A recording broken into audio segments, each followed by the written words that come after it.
Magandang araw, ito na naman po muli si Lokal na Vlogger and welcome to my cooking vlog. Ngayong araw ay magluluto tayo ng binagoongang talong na may tokwa. At dahil ito lang naman ang meron tayong mga sangkap sa ref, mag-isip tayo kung paano ito mapapasarap at mailuluto. At dahil ako lang naman ang kumakain sa mga niluluto ko, ay okay na to. Tipid sangkap, budget muna tayo.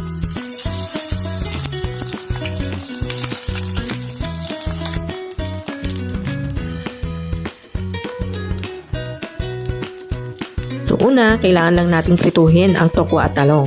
Pagkatapos ma-fry ay maglagay tayo ng cooking oil, painitin at isa ang ground pork. At pagkatapos isunod naman natin ang sibuyas at bawang.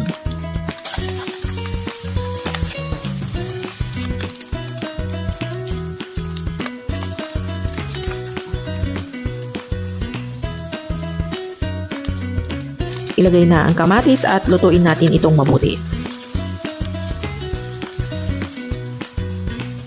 Pwede na tayong maglagay ng bagoong alaman. At pagkatapos ay igisa lang natin itong mabuti.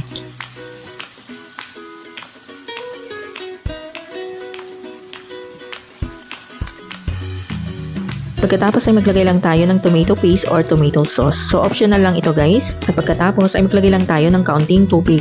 Lagay lang tayo ng konting ground black pepper and seasoning granules. Pagkatapos ay sabay na nating ilagay ang tokwa at talong. Kung may sitaw kayo ay mas masarap at mas magandang tingnan. Kaso tipid sangkap, budget muna tayo.